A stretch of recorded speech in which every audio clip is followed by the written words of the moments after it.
Made in China. ఈ పేరు వింటే అందరికీ కామన్ గా తెలిసిపోయేది నో వారంటీ నో గ్యారంటీ అని. ఇప్పుడు ఇదే పాక్ ను నట్టేట ముంచాయి.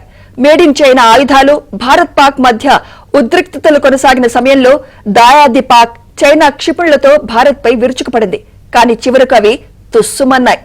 పంజాబ్ లోని హోషియార్పూర్ సమీపంలో చైనా తయారీ చేసిన AL-15 దీర్ఘ శ్రేణి క్షిపణి లభ్యమైంది. అయితే దీన్ని తామే ఉపయోగించామని పాకిస్తాన్ వాయుసేన అంగీకరించింది. అయితే గగనతలం నుంచి గగనతలంలోని లక్ష్యాలను ఛేదించగల ఈ అస్త్రాన్ని యుద్ధంలో వాడటం ఇదే మొదటిసారి. చెక్కు చెదరకుండా ఉన్న ఈ ఆయుధాన్ని భారత భద్రతా దళాలు స్వాధీనం చేసుకున్నాయి. ఇప్పుడు దీన్ని విడగొట్టి ఆ అస్త్రంలో వాడిన పరిజ్ఞానాల గుట్టును భారత్ ప్రత్యక్షంగా తెలుసుకోనుంది.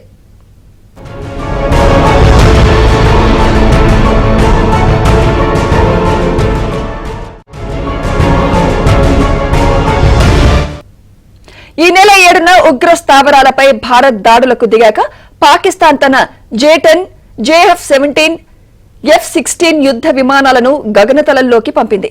ఈ క్రమంలో సరిహద్దుల్లో భారత్ జెట్లపైకి L-15 ఈ క్షిపణిని ప్రయోగించినట్లు తెలుస్తోంది. ఇది చైనా రూపొందించిన ఆయుధాల్లో అత్యంత అధునాతన బియాండ్ విజువల్ రేంజ్ క్షిపణి. వీటి సహాయంతో రఫేల్, సుఖోయ్ 30, MKI వంటి భారత యుద్ధ విమానాలను కూల్చినట్లు పాక్ చెప్పుకుంది. అందులో వాస్తవం లేదని ఆ తర్వాత వెల్లడైంది.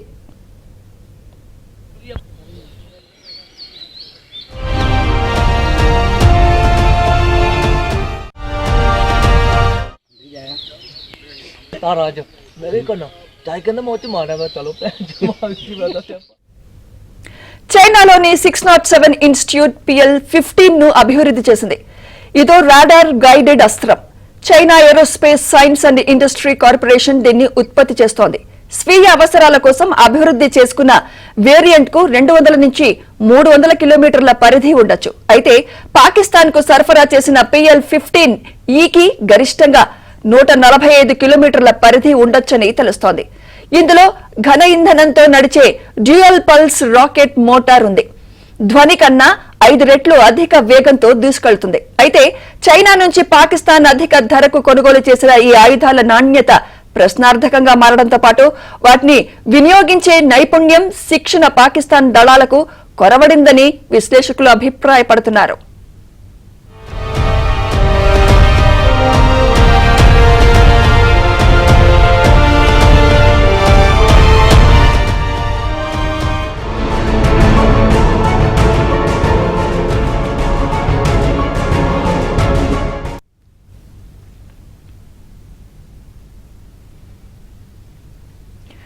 ఉత్తరప్రదేశ్ లోని లక్నోలో బ్రహ్మోస్ ఉత్పత్తి యూనిట్ ను రక్షణ మంత్రి రాజ్నాథ్ సింగ్ ప్రారంభించారు. లక్నో డిఫెన్స్ ఇండస్ట్రియల్ కారిడార్ లో 300 కోట్ల రూపాయల వ్యయంతో సూపర్సోనిక్ క్రూయిజ్ క్షిపణి బ్రహ్మోస్ ఉత్పత్తి యూనిట్ ను నిర్మించారు. అలాగే ఏరోస్పేస్, రక్షణ రంగాలకు పదార్థాలను ఉత్పత్తి చేసే titanium, super alloys materials plant నిర్మాణానికి శ్రీకారం చుట్టారు.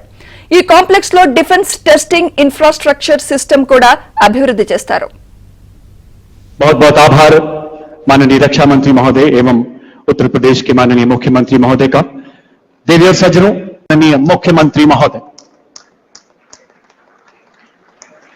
तालियों का उद्घोष रुकना नहीं चाहिए। देवी और सज्जनों, एक ऐसा गौरवशाली पल जो आने वाली पीढ़ियों को युगों युगों तक 2021 డిసెంబర్లో బ్రహ్మోస్ ఏరోస్పేస్ ప్రాజెక్ట్ కు యూపీ ప్రభుత్వం 80 ఎకరాల భూమినిచ్చింది. కేవలం 3.5 సంవత్సరాలలోపే ఈ ప్రాజెక్టు పూర్తి చేశారు.